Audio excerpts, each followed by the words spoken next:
El 21 de octubre de 1805, las aguas de Cádiz fueron testigo de uno de los enfrentamientos navales más importantes de todos los tiempos.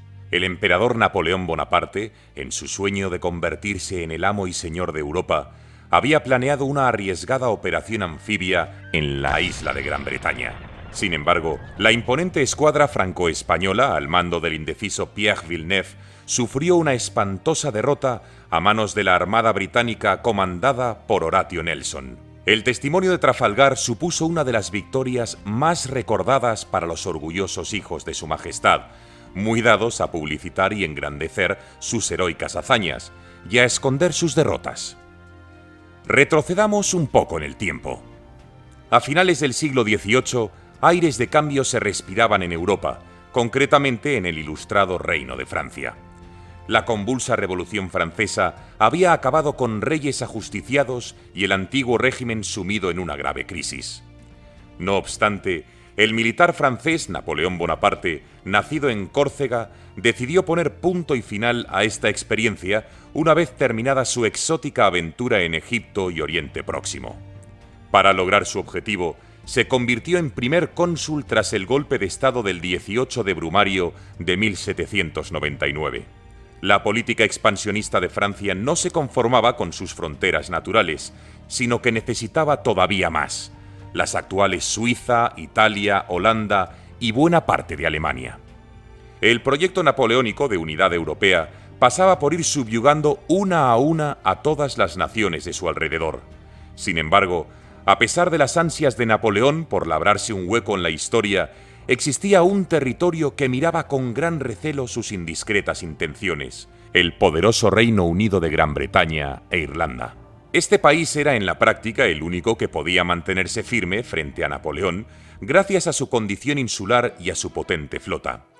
Por suerte para el Reino Unido, la victoria del memorable marino Horatio Nelson en la batalla de Copenhague en 1801 dejó claro que no iba a ser tan fácil doblegarle. Francia y Reino Unido sellaron la paz mediante la firma del Tratado de Amiens en 1802. No obstante, esta virtual paz iba a durar más bien poco. Pese a sus buenos propósitos, el Tratado de Amiens quedó en papel mojado tan solo un año después. La paz no entraba dentro de los planes de Napoleón. Su ambición personal pasaba por convertirse en el dueño incontestable de Europa, emulando a los antiguos emperadores romanos. Como muestra de ello, en un alarde de soberbia se autoproclamó emperador, siendo coronado por él mismo el 2 de diciembre de 1804. El poderoso militar francés se vino arriba, pero de nada le servía su grandioso título si antes no subyugaba a sus molestos vecinos del norte. Para desgracia de Napoleón, al otro lado del Canal de la Mancha, los británicos no se iban a quedar de brazos cruzados. Más bien todo lo contrario. Con William Pitt el Joven como primer ministro, se trató de buscar todos los aliados posibles para la causa british. Por otro lado, al igual que los británicos, cada vez más naciones europeas veían con peligro el creciente poder del recién estrenado emperador francés. Con el firme propósito de hacer frente a esta amenaza, se estableció la Tercera Coalición, formada por Austria, Rusia, Suecia, Nápoles y el perseverante Reino Unido. Parecía que al corso se le empezaban a complicar un poco las cosas en su camino hacia el poder absoluto. En su plan de dominar a sangre y fuego el continente europeo, Napoleón necesitaba aplastar de una vez por todas a los incómodos isleños de la Gran Bretaña. No podía permitirse el lujo de que los hijos de su graciosa majestad navegaran a sus anchas surcando mares y océanos. Pero no iba a resultar tan sencillo.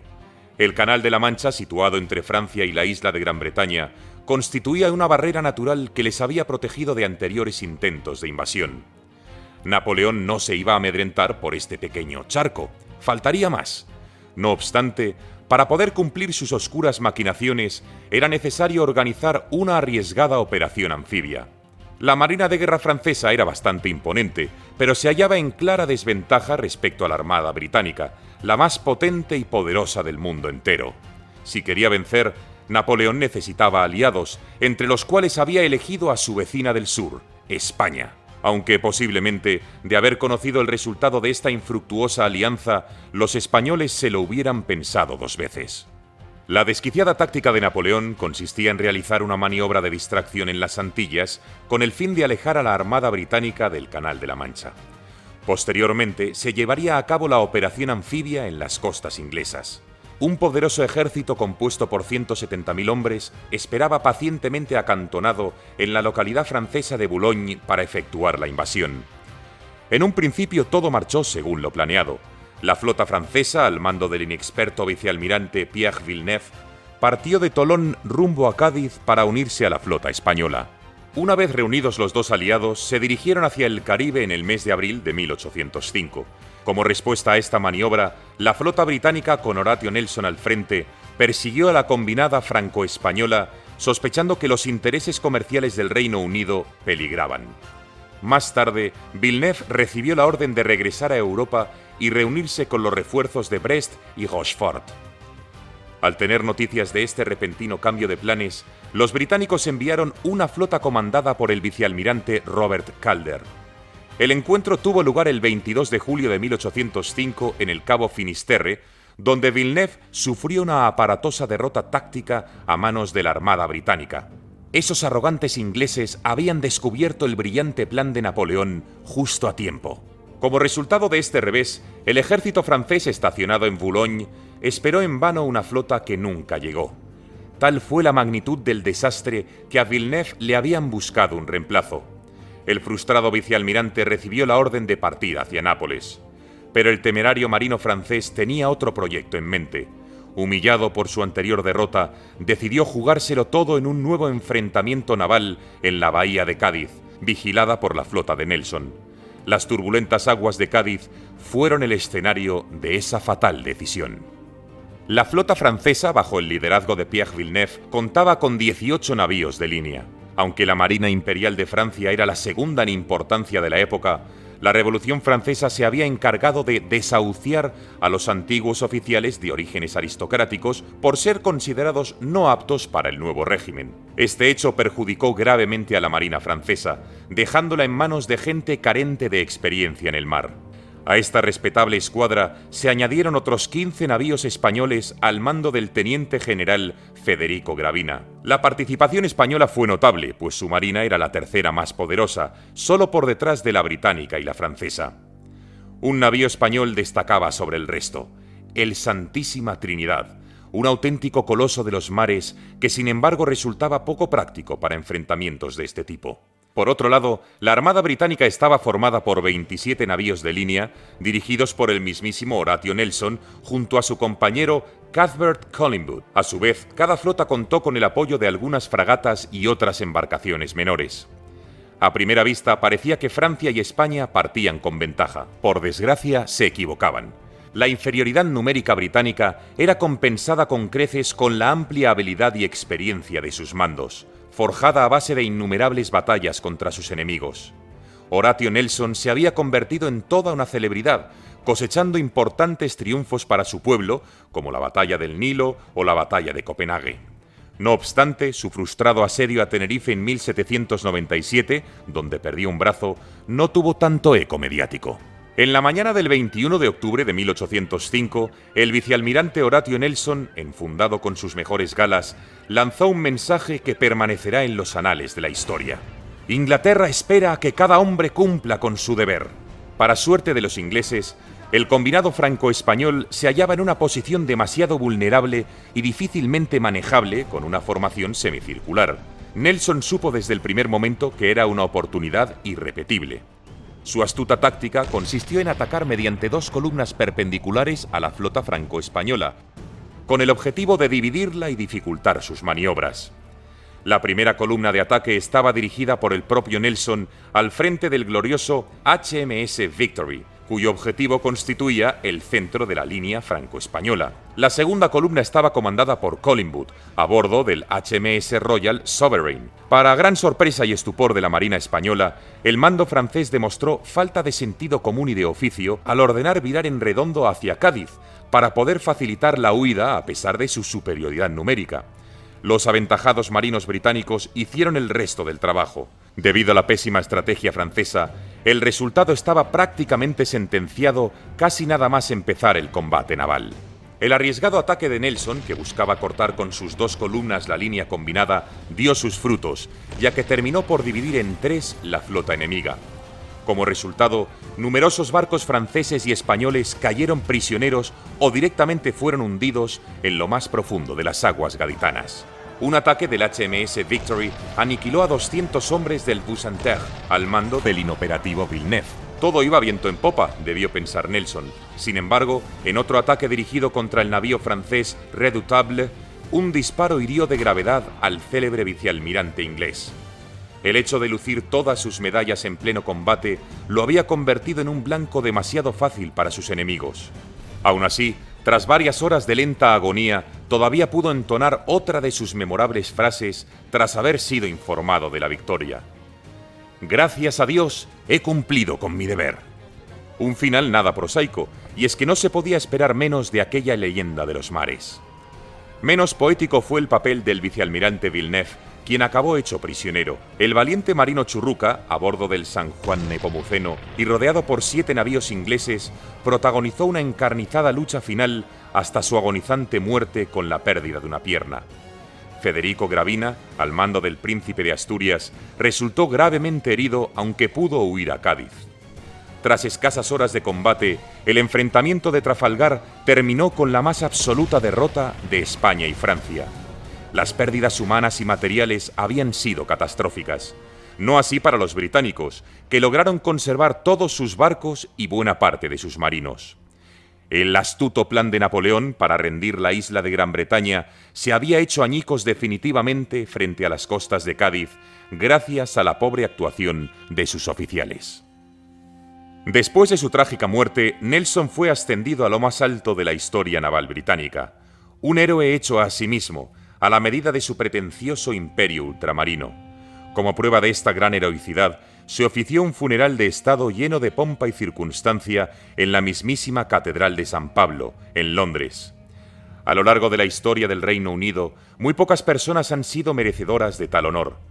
Para que llegase presentable a la ceremonia, se había conservado su cuerpo en un barril de coñac de camino a la capital británica. Por si estos gestos suponían poco elogio hacia su persona, además se erigió en su memoria la emblemática plaza de Trafalgar, Trafalgar Square, en el mismo centro de la ciudad del Támesis. En otras cosas tal vez no, pero en dar a conocer sus memorables gestas militares no les gana nadie a los orgullosos hijos de la Gran Bretaña. Como era de suponer, para los protagonistas del bando perdedor, no hubo tantas conmemoraciones. Villeneuve murió al año siguiente en extrañas circunstancias en su habitación de un hotel en Rennes. La versión oficial dictaminó suicidio por apuñalamiento múltiple, mas no se descarta una más que probable ejecución extrajudicial por orden de Napoleón, el cual jamás pudo soportar la vergüenza de su derrota en Trafalgar. Por el bando español, destacados marinos como Cosme Damián Churruca o Dionisio Alcalá Galiano habían encontrado la muerte en la batalla de Trafalgar. Federico Gravina falleció meses después a causa de las heridas sufridas en combate. Se ha dicho reiteradamente que la victoria de Trafalgar concedió al Reino Unido el liderazgo incontestable sobre los mares y océanos. No obstante, esta afirmación es cuanto menos exagerada. Si bien es cierto que después de su memorable actuación, Reino Unido iniciaría su camino como potencia hegemónica mundial, aunque ya bien entrado el siglo XIX. Para España, la derrota en Trafalgar no supuso su final como potencia marítima y comercial, como también se suele mencionar.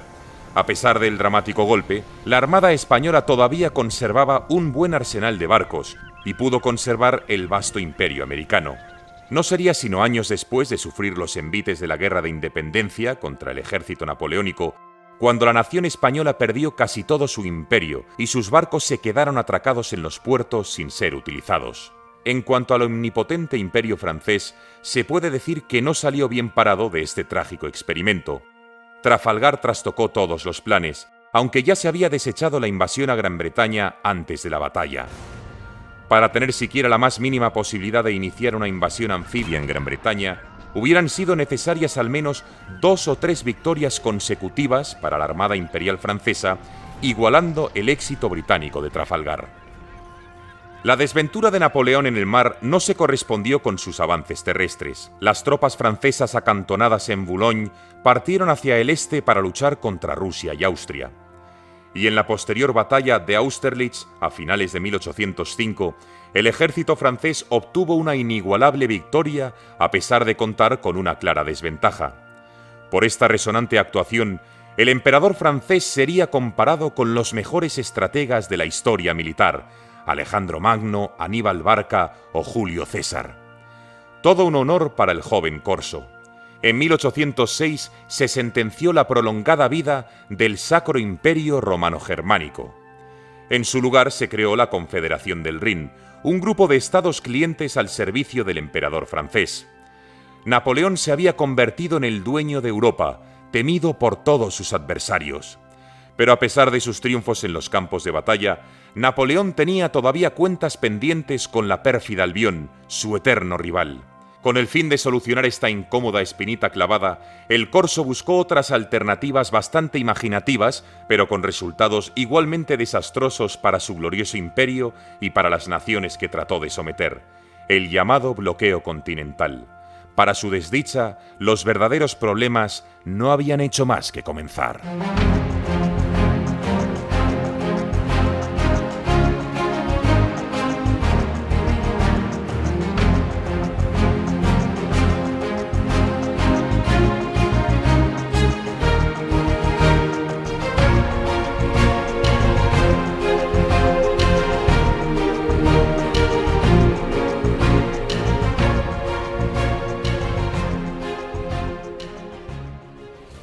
Academia Play lanza su tercer libro. En una obra bellamente ilustrada, nos traen un apasionante recorrido por 25 de las más famosas batallas de la historia de la humanidad. Desde la batalla de Kadesh, librada hace más de 3000 años entre los hititas y el Egipto de los faraones, hasta la batalla de Stalingrado, luchada por soviéticos y alemanes hasta la última bala en una ciudad a orillas del Volga en plena Segunda Guerra Mundial. Si algo los seres humanos hemos hecho con absoluta delectación a lo largo de la historia, es pelearnos entre nosotros. La guerra es el último y definitivo acto de la tragedia humana. En un formato característico y sencillo, con mapas y simpáticos dibujos, mayores y pequeños podrán descifrar la guerra de un modo diferente y altamente entretenido. Batallas de todas las épocas en las que se incide en cómo se llegó hasta ellas y las consecuencias que tuvieron.